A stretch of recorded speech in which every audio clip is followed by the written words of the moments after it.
আরেকটি বাংলাদেশ। আমাদের কাছে তিনি আপসীন নেত্রী, দেশমাতা, গণতন্ত্রের জননী এবং আরেকটি বাংলাদেশ উনি আমাদের বেগম খালেদা জিয়া। আজকে উনি আমাদের মাঝে নেই। দোয়া করি আল্লাহ সমস্ত গুণাগুলি মাফ করে দিয়ে জান্নাতের সর্বোচ্চ মাকাম জান্নাতুল ফেরদৌস ওনাকে নসিব করুন।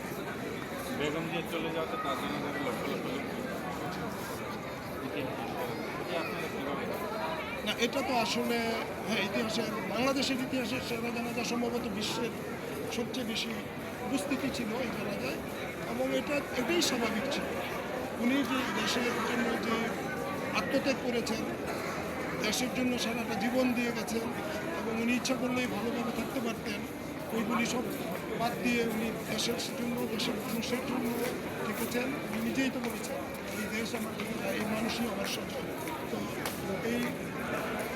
এই মানুষটি যখন মৃত্যু হয় তার জানা যায় এত মানুষ হওয়ার প্রায় লক্ষ লক্ষ কোটি মানুষের মতো উপস্থিতি, এটাই ছিল, এটাই তো স্বাভাবিক। সারাটা জীবন তিনি দেশের জন্য, দেশের জনগণের জন্য দিয়ে গেছেন। ওনার মৃত্যুতে দেশের জনগণ তো এটাই দেবে, রাজনীতিতে পারবে একটা সুখী সুন্দর বাংলাদেশ ওনার জন্য দোয়া। আল্লাহ যেন ওনাকে দেশ নসিব করে এবং একটা সুন্দর বাংলাদেশ, গণতান্ত্রিক বাংলাদেশ, যার জন্য উনি সারাটা জীবন যুদ্ধ করেছেন। আপোষ